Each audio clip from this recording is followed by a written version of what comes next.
the mystical experience is powerful and can be this awakening moment for people. But you're leaving a lot on the table if you don't do the preparation and you don't do the work after. Hi, I'm Daniel Bell. Hi, I'm Patrick Brennan, and this is AfterSOF. Today, our guest was Neil Markey, former 275 Ranger officer, who now runs a program called Beckley Retreats. BeckleyRetreats.com is their web address. He talked to us about a little bit about what life was like in Ranger Regiment and what led him into getting into mindfulness, meditation, and some of his natural psychedelic healing that they do through Beckley Retreats. The conversation took us into some pretty deep topics concerning community, healing, perspective, mindfulness, and meditation. Yeah, it was a great conversation.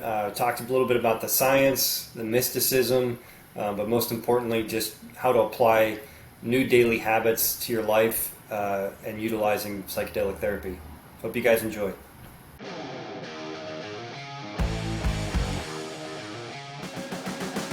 All right, Neil, if you just want to talk through a little bit of what drew you into the military, how you started your career, and any major events or anything that you experienced, we'd love to hear about that.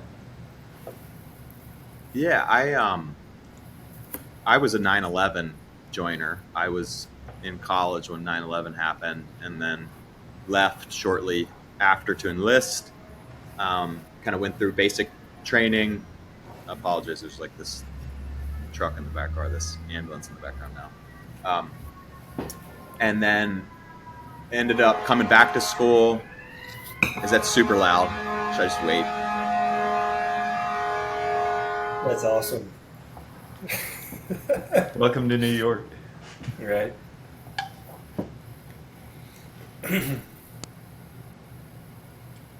We can start over now if you want. We'll just start from there. How you came into the military, and then kind of what led you to exit, I guess. Yeah. So, I was in college when 9/11 happened, and I ended up leaving school. I enlisted for a bit, and then ended up coming back, did ROTC, and then went in actually commissioned as an engineer officer, although I never spent a day in an engineer unit. I had an infantry platoon with 4th Infantry Division and went to Iraq, at the tail end of the surge, and then got picked up and went and tried out for 2nd Ranger Battalion and went there, and then did 2 more deployments to Afghanistan with them. And I was really fortunate. I was one step definitely removed from the most intense stuff, particularly in the Ranger Regiment, but was still quite affected by it.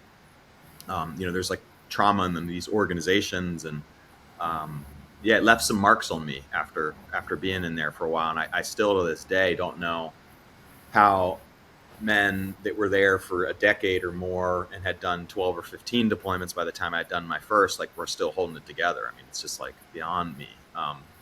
I got out, I went to Columbia University for grad school, and that's when my mental health started kind of unwinding, really. The brotherhood was gone, the mission was gone.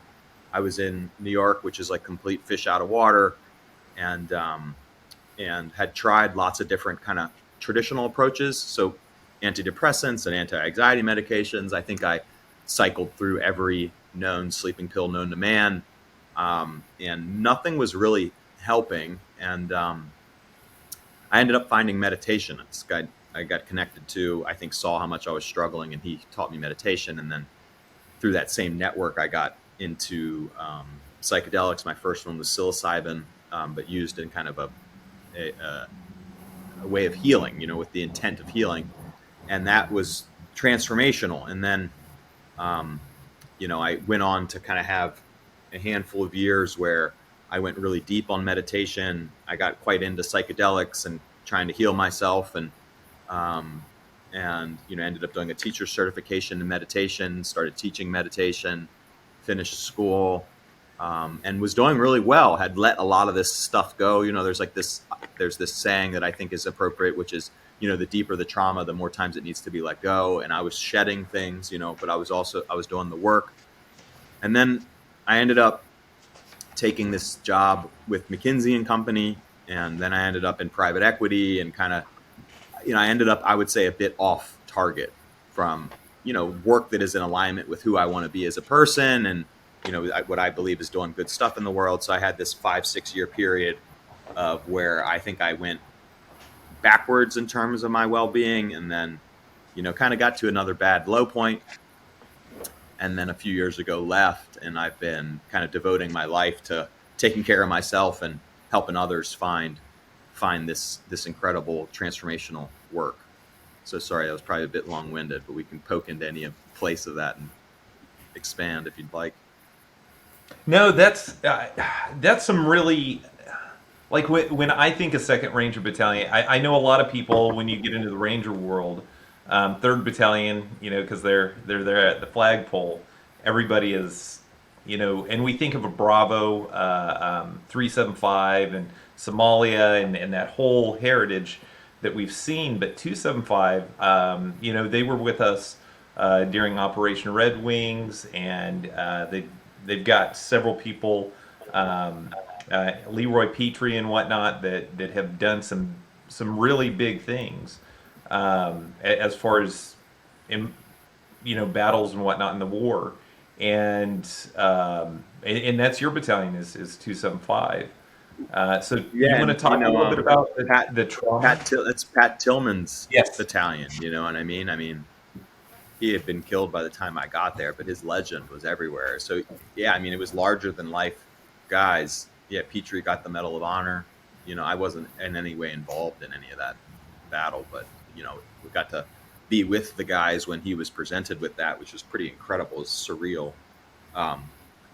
Yeah, I mean, the Ranger Regiment, it's a beast. It's amazing to watch professionals at that level and like the level of resource, and all of the 3-letter agencies are supporting the guys, and so it's awe-inspiring to see kind of that machine work. And there's really incredible guys there that are selfless and put these big ideas ahead of themselves and their own well-being, and it's inspiring. And part of me loved it, and part of me was super humbled to be around these guys that I looked up to. But yeah, it's traumatic. I mean, there's just no way of getting around it. I mean, the deployment cycle, the officers are in some way a bit fortunate. They kind of cycle in and out. You can't stay in the Ranger Regiment for more than a couple of years as an officer, but the enlisted men can spend their entire career there.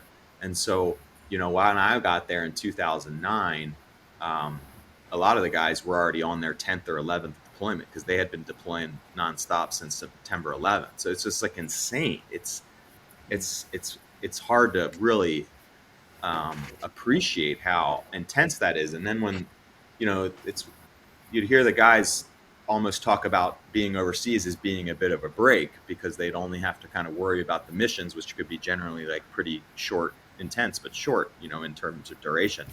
But then to watch the guys do these training cycles and be on, like there's a reset and then there's the alert cycle before deployment where it's intense. I mean, guys are, we're flipping the work cycle. So we're working at night so that guys can get used to using the night vision goggles, and you have a pager or cell phone, and you got to be able to be called back into work at any moment because during that alert cycle, it's the country's 911. So we've got to be anywhere in the world within 24 hours. So, I mean, your central nervous system is just on go from every moment, you know what I mean? And they talk about trauma in terms of big T and little t, and big T are these kind of events, a blast, head injury from a jump, gunfights and seeing guys get hurt or getting hurt yourself, big kind of these traumatic events. But then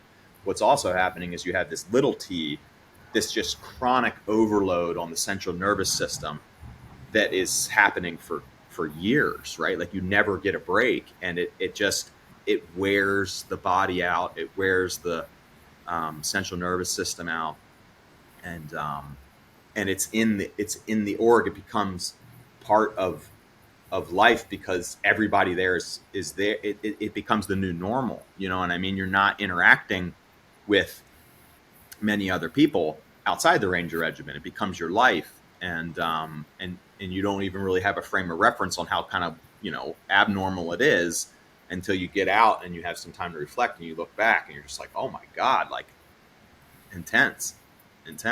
Yeah. Yeah, we've talked about this subject a little bit with some other folks. You know, Jeff Dardia from the SF side has been big on doing research and promoting sort of environmental health, right? Like you took the way you just described it, right? You take a look at some of these professional athletes, NFL players, for example, right? Like the evolution of how intense their practices and all those things were to now it's like hands off until game day, right? Because they understand those micro traumas and the intensity. And, you know, when you look at something like the Ranger Regiment, that machine, it's like as people stay longer, they get promoted and they get into higher levels of leadership, like the standard becomes, well, that's what I went through, like suck it up, right? Like this is the standard now. Everybody's got to do this. And that's hopefully changing, but yeah, I mean, you see exactly. I think it's changing, but it's hard. I mean, you are in some sense training and evaluating people to be hard, and so how do you do that? You make shit hard, but yeah, there's a fine line because then people break, you know, and it sucks. Look, my whole perception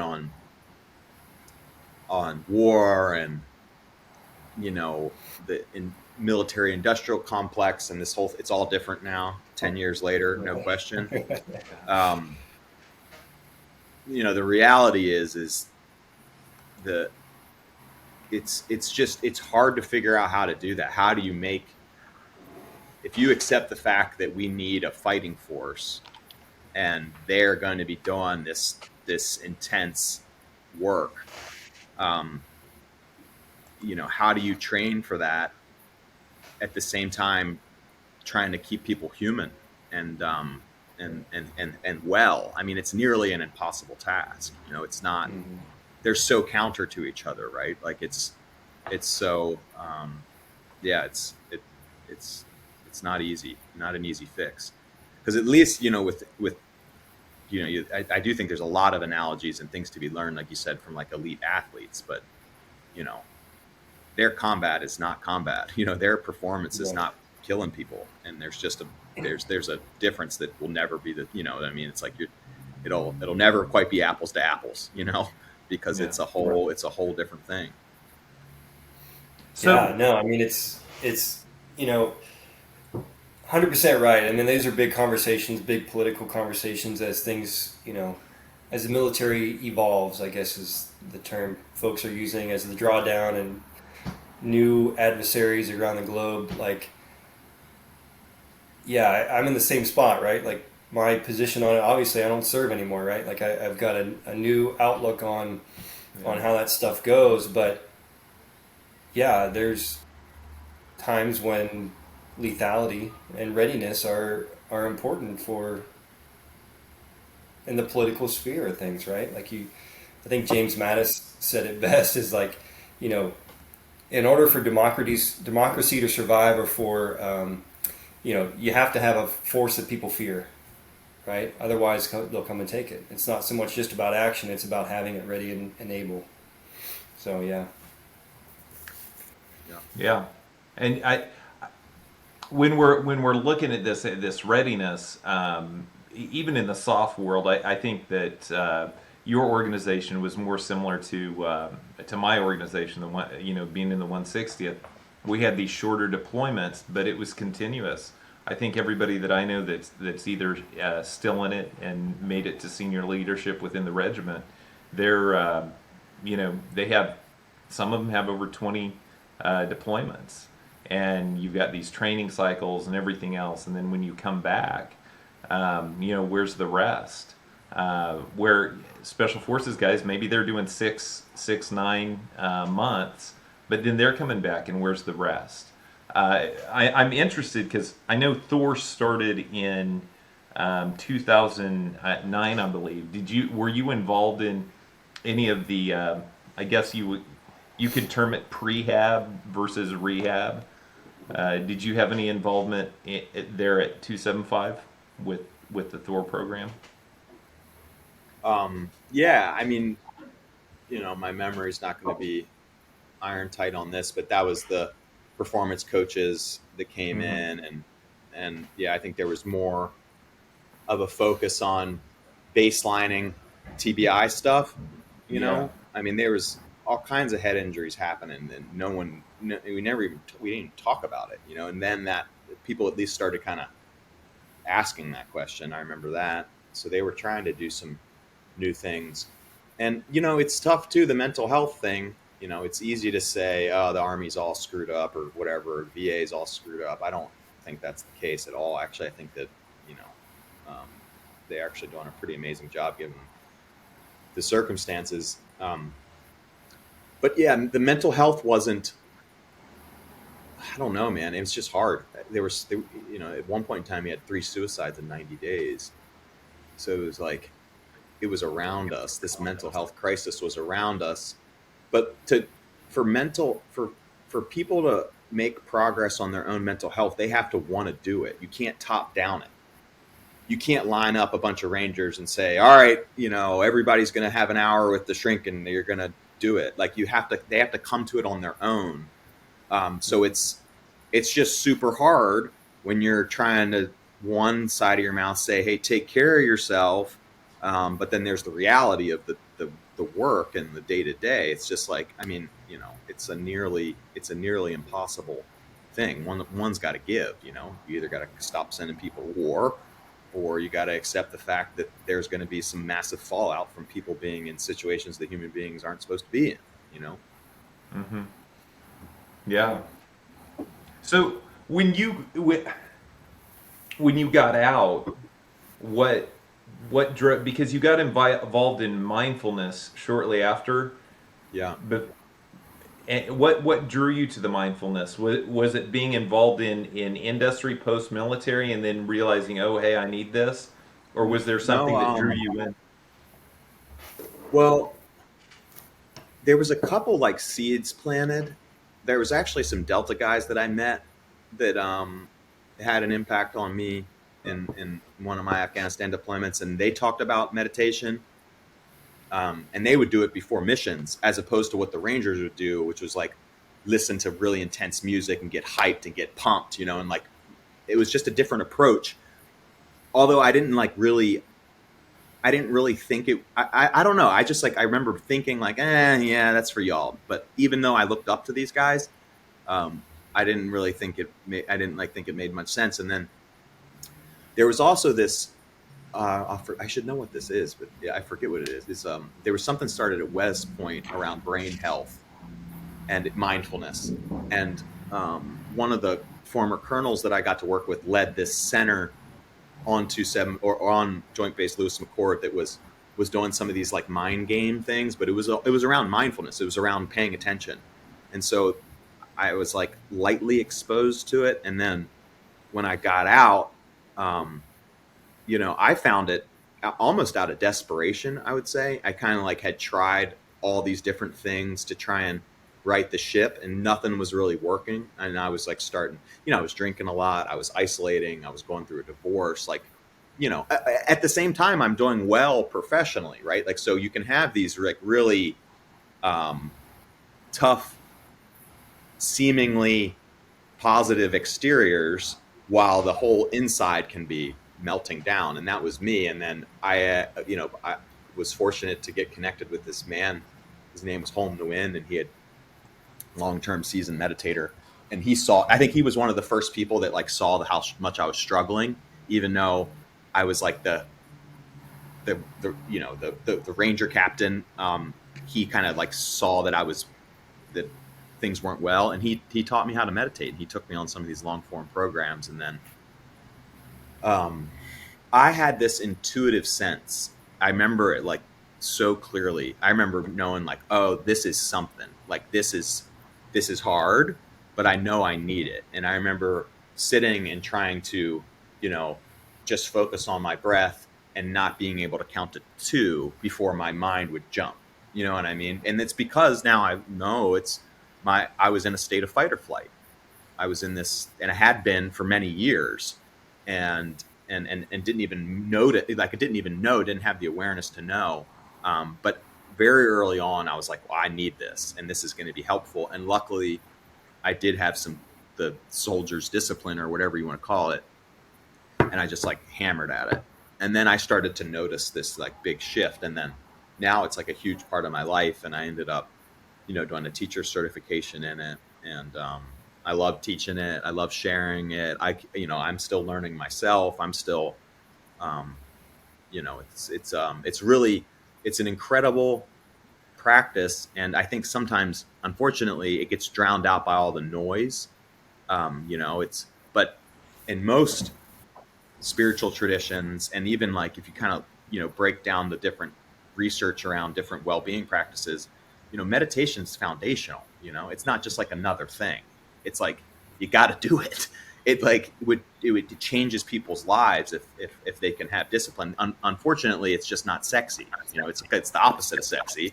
It's like nothingness. So it's hard to it's really hard to articulate the benefits to people that are used to living this like very stimulus-based active life. But yeah, for people that can adopt it, it's transformational. And to me, this is the whole reason trying to get people to do psychedelics, is because psychedelics can like show people the mountaintop for a brief period of time so that they can see what's happening through meditation. To me, I'm trying to do all this stuff to just get people to meditate more, really, if you really want to simplify it, yeah, it's in a league of its own. Yeah. And that's, I know when I first got out in 2010, I was familiar with the word, but I never done it before. I never meditated, right? And, I was going through some struggles and whatnot, and I found somebody, it was a therapist, who was doing guided meditations. And I was like, okay, let me go. And I signed up, paid out of pocket for it, and I did, I don't know, like 10 sessions of that. And I was like, okay. And then from then on out, I'd been off and on figuring out different types of meditation, but probably not as deep as you, Neil, but it is certainly part of my week. Try to get it daily, but yeah, and my path to it, through it, whatever, has been lots of up and down,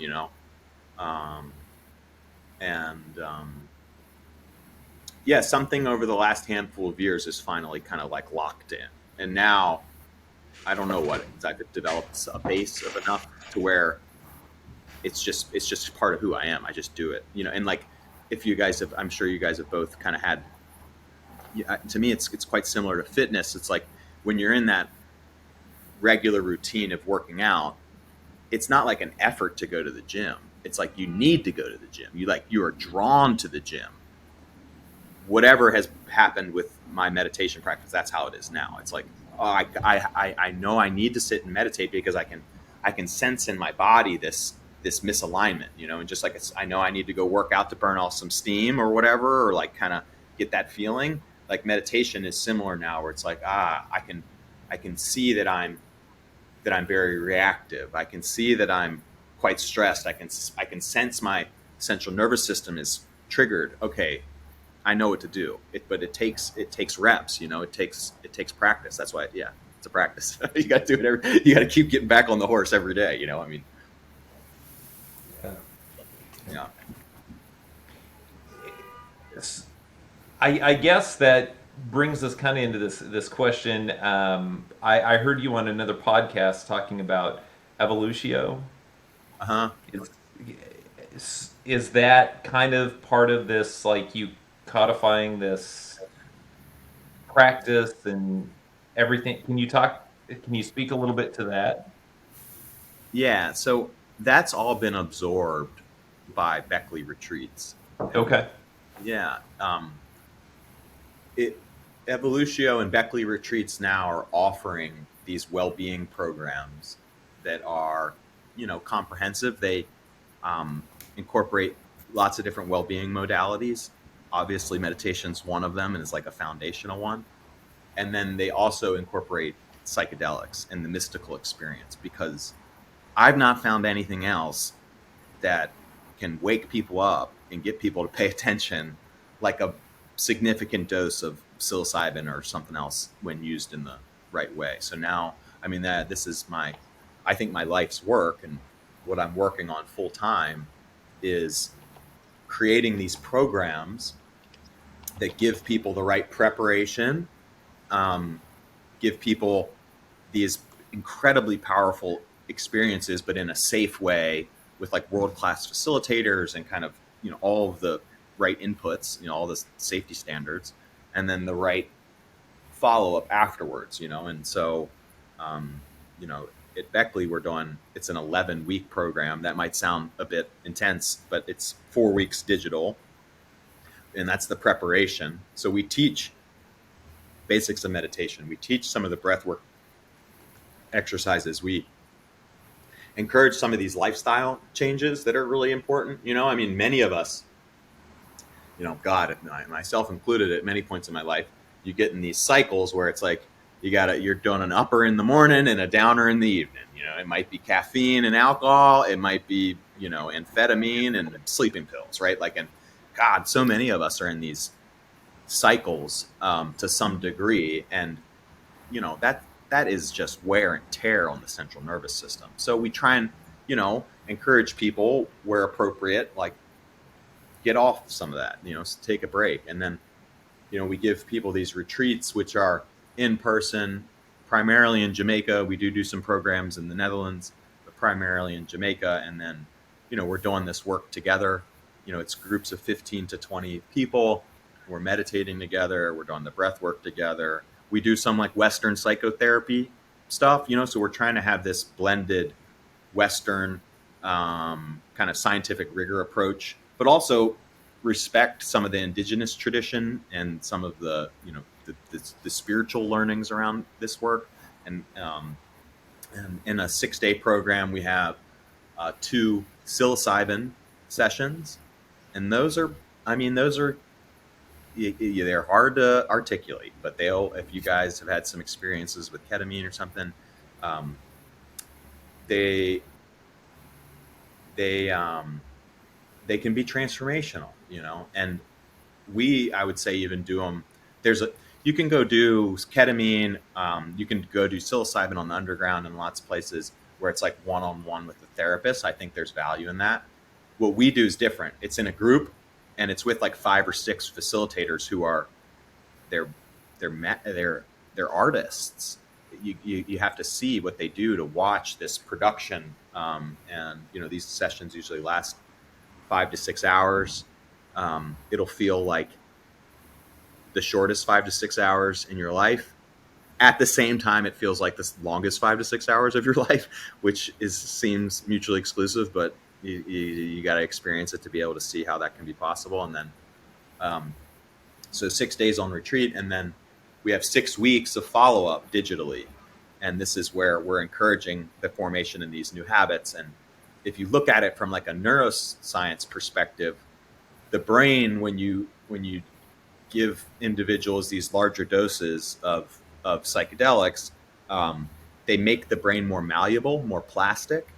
So when you have this like window of opportunity where you can kind of lay in new habits, by the time you get to be our age, middle-aged, so much of how we show up in the world is these like really deeply rooted emotional and mental thought patterns, and it's just habit, you know what I mean? And that's why our relationships with our mother or our brother or our partners, like, they can be really hard to change because so much of it's automatic, and so much there's just like momentum there. And then if you give individuals these experiences and then you help them make sense of it and do the work around it, then they can kind of lay in these new patterns, fresh patterns. And so you can take people, it can be helpful across the entire trauma spectrum, but you can take people that are also like healthy normals that are doing quite well and get them to higher levels of empathy, feeling connected more often, feeling more joyous more often. So, not only can it help with severe depression and anxiety, but there's this like betterment of the well, which actually is more of what we focus on in our programs, that I think is important for us too, and humanity needs it. Yeah, I like what you said about the laying in new habits. I don't think I've heard anybody talk about it, of the folks that we've had a chance to communicate with or just research on our own. I think everybody talks about neuroplasticity, but never in the sense of like, that's the opportunity to put new habits into place, right? Like to put the changes into place. That's a really interesting concept. Yeah, and I think that's what we're trying to kind of do a better job of with our programs. Look, I think there's something positive around the mystical experience, kind of like full stop. I think you can get much more out of it if you have intention. I mean, so there's a safety component. Like obviously you need to do it, like make sure that the plants are of quality. You're in a safe place. You're with trained practitioners. All that, right? If you have all that checked, then you need to have all that checked, like full stop. But then just like the mystical experience is powerful and can be this awakening moment for people. But you're leaving a lot on the table if you don't do the preparation and you don't do the work after, because it's just the mind is in this state where you have a lot of flexibility with it. And the research is new. We have to keep looking and evaluating, but it's pointing in this direction. And the metaphor that I love and is quite common is like you think about snow on a mountain and skiers. After time, those ruts, they get worn in on the mountain, and man, it is effort if you're a skier to get out of that rut. Usually you just follow that path down. These psychedelic experiences in some sense can be like a fresh coat of snow, and then if you're thoughtful and mindful, you can kind of lay new pathways. However, those deep ruts can still be there, and if you just kind of mindlessly go forward, it's likely you'll go back in your old path. So these plants, they're not magic. They're not just going to fix us. They're tools, and they have to be used in the right way, but we got to show up. Like that is the huge part of the problem with Western medicine, is this expectation that we can kind of just like take these things and like mindlessly move on with our lives, and they're going to do all the work for us. Well, that's just not how it works. Like you gotta. So we're trying to be very clear with people that participate. It's like, this stuff can change your life, no question, but you got to show up and you got to do the work. It's not going to do it on its own, Yeah. No, I mean, you're the first person I think that at least I've been aware of in my experience, right, as I'm growing in this, but first person to describe it that way, right? Everybody says, "Oh, you got to do the work," or it's like this diversion, right? The Western versus Eastern, or the mysticism versus the science, and the science is like, well, we give you this. How do you feel now, right? Here's a questionnaire to fill out, and the mysticism is like, well, it's a little bit more. Well, the plant's working on you. The plant, let the medicine do the work. And I like what you're saying there is, those are both accurate and needed, but really the explanation of do the work is you've got to want to change the habits. You've got to want to have different experiences post psychedelic experience, right? Yeah. Like that's the work. Yeah. Yeah. And that's where you're seeing that Eastern. It's becoming very popular within academic circles. This mindfulness, which is very Eastern in origin. This whole mindfulness thing, where we're connecting that, and I think that we're comfortable in the Western world talking about metaphysical things, right? Because we can kind of put descriptions, we can kind of label it in the metaphysical, but in the mystical and the spiritual, like trying to marry like our minds working with that mystical thing is somewhat difficult. Yeah, it is. And there is this, it's like a bit of a flaw in the Western approach, I would say. There's also some Mhm. arrogance, I would say, generally in the Western approach, which is basically if we can't fully understand it, then we discount it or say maybe that it's not real, right? Or we don't pay Mhm. it enough attention. And it's a reductionist approach, which is very different than the traditional Eastern philosophical approaches to medicine and like life. It's like we try and break things down into their component parts, and we look at just that thing. And um, it's it's just it kind of misses the point that the reality that we're all part of, even amongst like our discrete parts of our body, it's all part of an ecosystem. Same with human beings. We're all individual from our perspective, but we're all part of an ecosystem. We really are all intertwined in this thing, even at just like a basic common sense level. But then you look at the physics, you look at like kind of what's happening behind everything, and it looks like we're all really deeply connected. Like, we're in this thing together. So it's a bit of a flaw in our philosophy. Um, and the reality is there's lots of things that we don't have good answers for.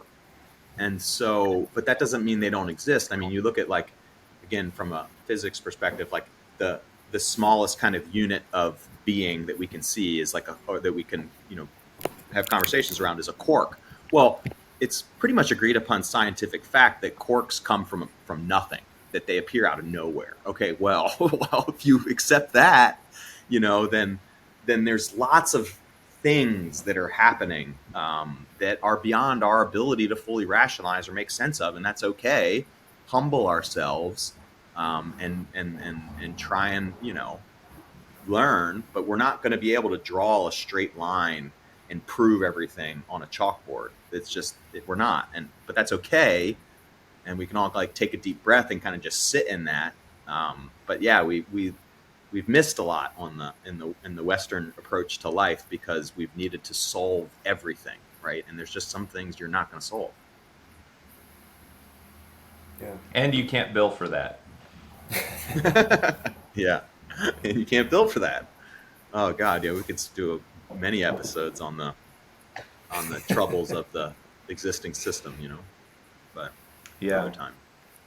Yeah, I grew up in the Pentecostal faith tradition, and I'm used to kind of these metaphysical, these mystical experiences being accepted, but within like evangelical circles, oh man, can you believe what those charismatics are doing? And they're putting their faith in something outside of what they can see, and they're experiencing something, and there's a fulfillment to that, but I really feel like it's there's this specific American Protestantism that wants everything to be boxed perfectly where it can be explained. I like Max Weber, his work on the Protestant work ethic. I I'm really drawn to trying to understand the Western mindset through that because he was an immigrant from Germany, and he stopped and he looked through, and I think it deals with a lot of the development of our society, but how your work at Beckley Retreats, how are you breaking through to people that wouldn't necessarily look at something unorthodox, right? Mm. Instead of just going to your psychiatrist and getting the pills and then going to your therapist and doing psychotherapy. Like, what is it that you're seeing that draws people out and says, "Hey, you're this whole person, and this is how we're able to meet you where you are." Yeah, I mean, that's a really um, good and complex question. A lot of our growth has been word of mouth, so Mm-hmm. the data is great, to be able to show people that you can kind of have this symptom reduction doing these types of programs. But having someone that tell the story of how their life has changed significantly is like the most powerful thing that I think we've found. We try and lead with the science, I guess you could say, because we know that many people are very analytically driven. It's how we're brought up. We want to see the data. We want to know the research. And there's enough of that we can kind of, use that in our communications to convince people that, hey, and then I think the other thing too is it's like risk versus reward. You know what I mean? I mean, there's this really famous drug harm study that was done in the UK in 2010 that took, the world's kind of known drugs and assessed them and showed harm to self, harm to others, and racked and stacked them. And you know what the worst one was? Like by, significant margin? Is it SSRIs or Alcohol. alcohol? Okay. Alcohol, yeah. And so, and then at the lowest end of the spectrum was psilocybin or magic mushrooms, right? So I think it's also just re-educating people that, these compounds, when used in the right way, are incredibly safe.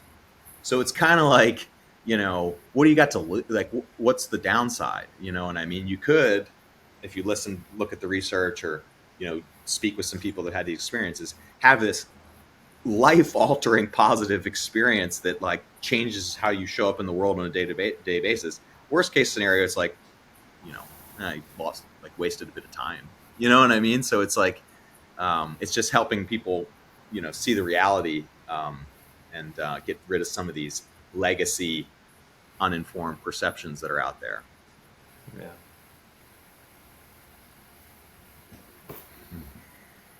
Okay. I like that. Yeah, it feels like we're in this, because you talk about personal testimony, or I phrase it as personal testimony. It's word of mouth, saying, "Hey, this is the experience that I had." We were on a team room discussion with a flag officer recently, and he, both in a good way and a bad way, you talk about the team room and where you're going to listen to your teammate, you're going to listen to the person that you've been to combat with, that you trained with, that you risk your life with, more than you are necessarily reading something from the literature, because they're going to say, hey, this is what I experienced, this is what I saw. And it seems, kind of like in what you're doing, you are drawing people to a spiritual thing, and I don't know how to. We're drawn to what's going on in the psychedelic realm because it's looking at the person as a whole. It's not just putting them in a sterile environment saying, here's a pill, here's a procedure, here's... So it is very religious in nature, right? Because it's connecting the spirit with the body and with the mind, and But that's sort of the challenge, right? Is that as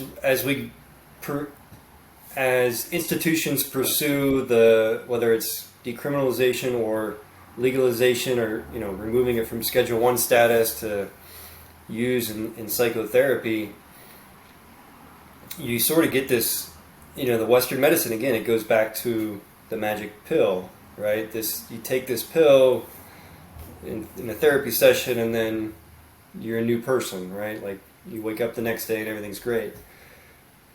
But that's, again, going back to your thing, I think this is what you're trying to say, Daniel, is like, it's not a one-time thing, it's more of a process. And yeah, I mean, how do you battle that sort of stigma of you're seeing it being advertised, and of course at some point it's going to become very profitable for certain drug companies.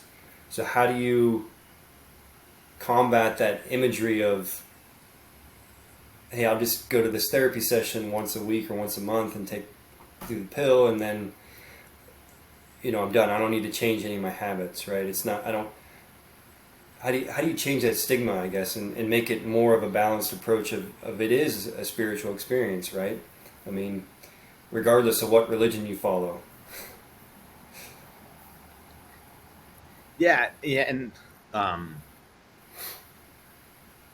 that's kind of like how I'm coming at this is like we're very open book, and we're not telling people to believe anything. You know what I mean? It's just we're going to give you this safe experience, and you can come out of that, with a deepening spiritual practice in any religion or in none. So we're very like open, you know, book. We want people to kind of come through with this open mind and just be like, I'm going to trust my own experience. I'm going to go through and I'm going to try some different things, right? I'm going to try meditation. I'm going to try these breathwork exercises. I'm going to have this powerful experience. But like nobody's telling me what to do or what to believe. It's, that's on you to come to, but you should start trusting more of what you experience and maybe a little bit less of what the world is telling you should know and believe, because we've seen how many times we're going to see it that's flawed, right? And everybody's experience in this world is so unique because of all these different reasons that there is this incredible compass inside of us that if we remove kind of all this distraction for a bit and tune into that, there's real wisdom there, and we're trying to help people just kind of get more in touch with that in some sense. But yeah, it's not a magic fix. It can be the beginning of like a new path, but it's a daily thing, man, and you guys, I imagine know this. For me, it's new practices. You've got to make changes in your life, and then you've got to like do the work. You've got to spend more time in nature. You've got to figure out a way to meditate more. You've got to be mindful about the communities you're a part of, and are you spending time with people that are encouraging you on your well-being, or are they pulling you the other way, right? And so it's not a one-stop shop kind of blue pill fix everything type of thing, but it's helping people kind of chart this new path for themselves. Yeah, sorry, Daniel, I didn't mean to. Hopefully that's kind of direction you were going with that question. Yeah, when you start talking about it, you're trying to. There's some descriptors that are difficult. We could go through and do academic analysis of whatever, but Neil, you're 100% correct. You've got to account for. You've got to take inventory of your experience, and then, to a large degree, trust that. That's not necessarily saying, hey, trust your gut instinct. That's saying, hey, you have these experiences, whether it's education, combat, work, it all makes you who you are. And it's very different per individual. And, even on the FDA trials, we think about how effective FDA, a particular medication is for the mass population. And it's just a little over half, and then they're going to put this medication out there. So that means that you have a huge chunk of the population that may be using medication that is not as effective or not very effective for them at all. Because it's based off this large group of people and not off the individual. And I think that when we talk about mindfulness, number one, you're being mindful about who you are in the space where you are, the community where you are, the geographic location where you are. You're the one who's able to take inventory of that, not somebody else who's handing you a pill. And then you have the natural, let's call it plant medicine, that you're taking.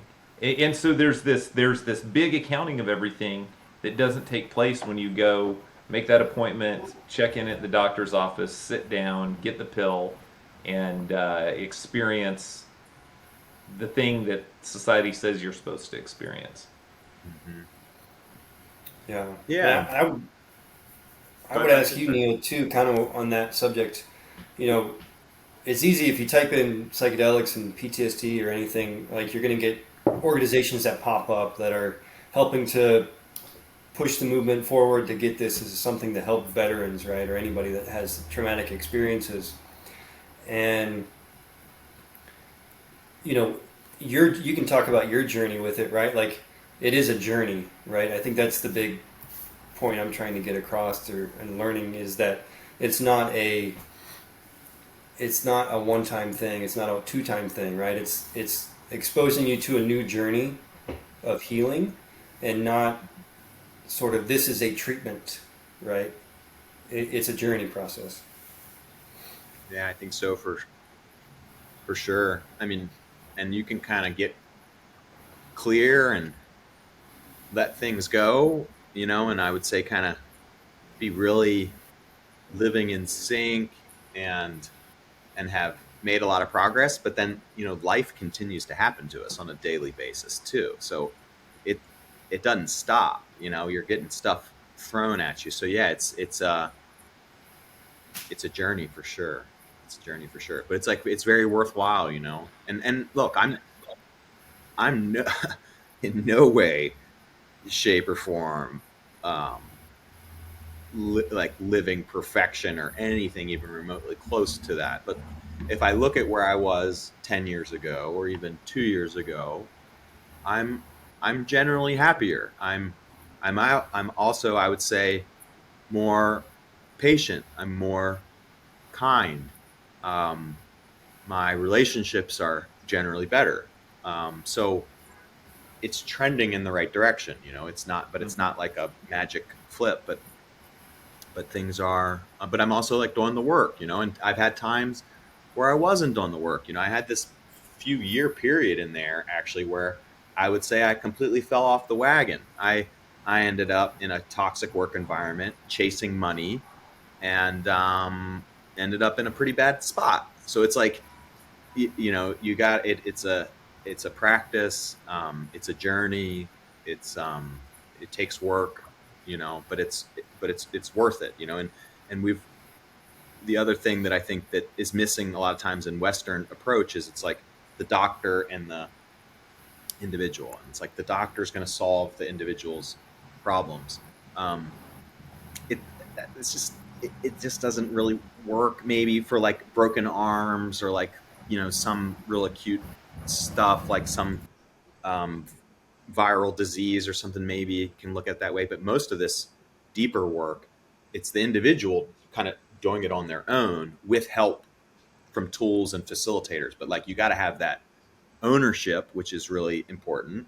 And then we're human beings. We're we've always been in families and tribes, and we never kind of like outsourced that before business got involved, before the kind of Western approach got involved. But like, doing this stuff together in groups and having the right networks around us, the right friends and stuff that are supporting us, is like huge. Like, you can't chart a new path through life on your own.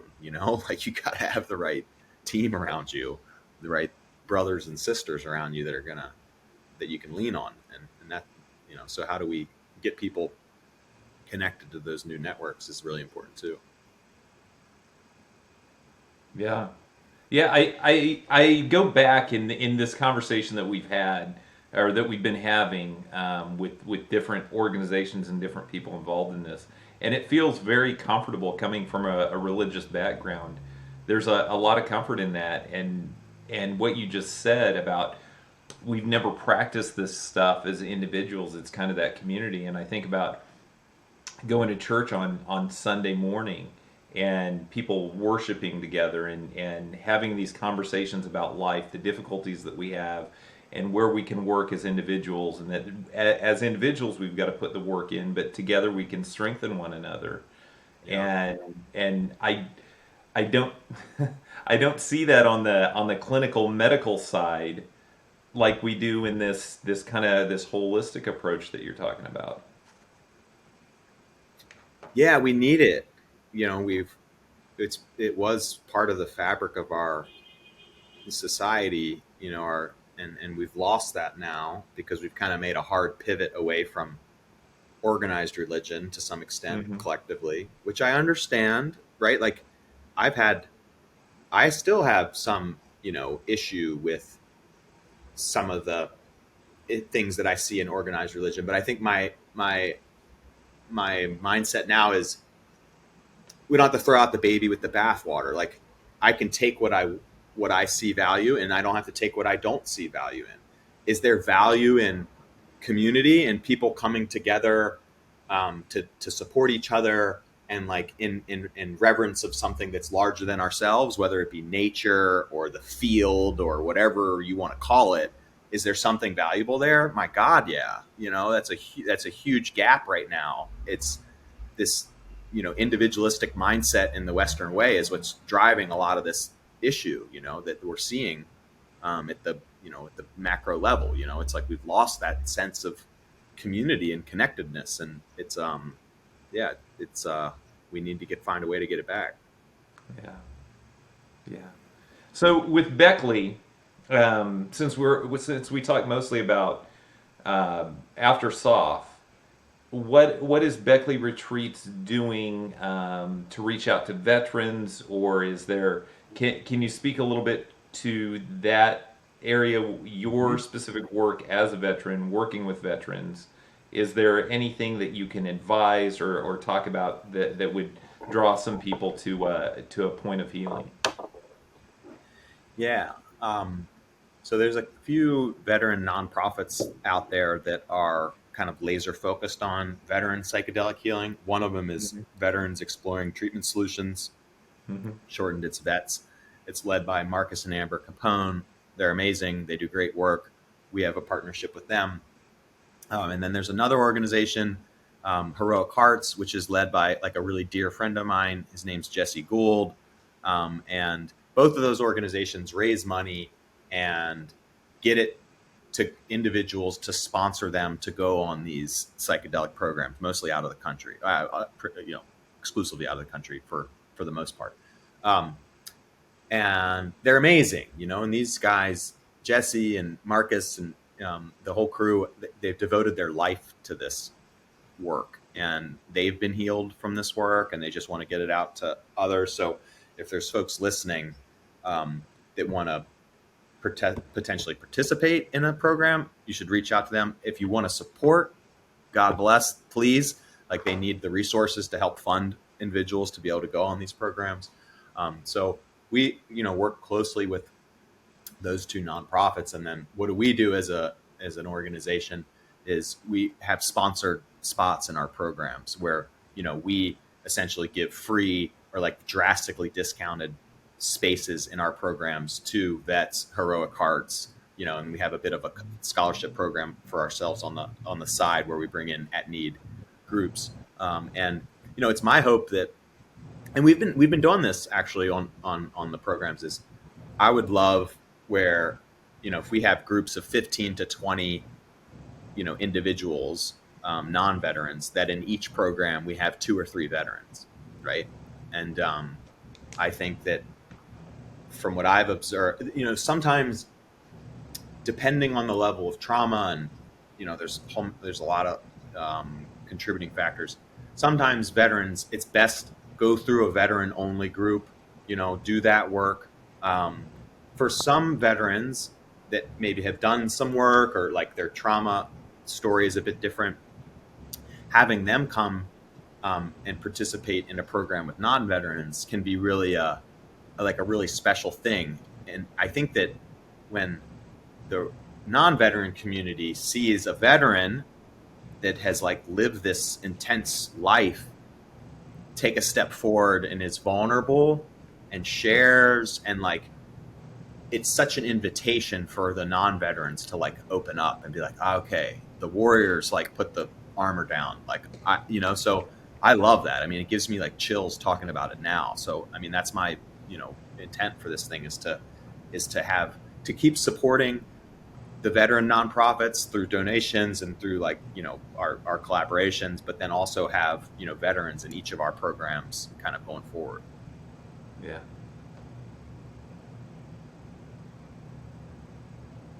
That's really a beautiful vision. Yeah, no, that's awesome.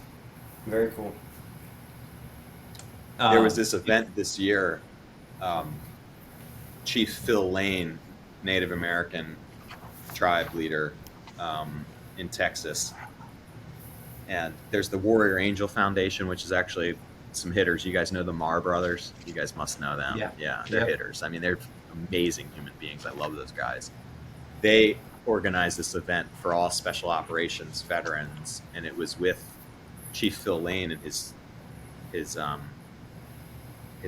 tribe, and we stayed out on their land for a couple days in teepees, and we did all this ceremony together. We did peyote together. We had this long run. Jesse Gold ran 48 miles.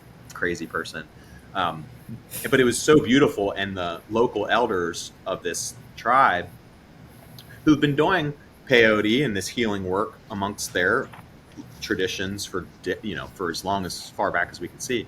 They, like the last star, the warriors, this new group of warriors, to go kind of take this healing work to the world. I mean, that's a beautiful story, and I think that it is veterans that are going to lead this charge, right? And we need to, like the rest of the United States and the rest of the world looks to us as the warrior class, and they'll listen, and but we got to take that step and like heal ourselves and take care of our brothers and sisters, and then be examples to others that we can do this. It's right in front of us if we just show up.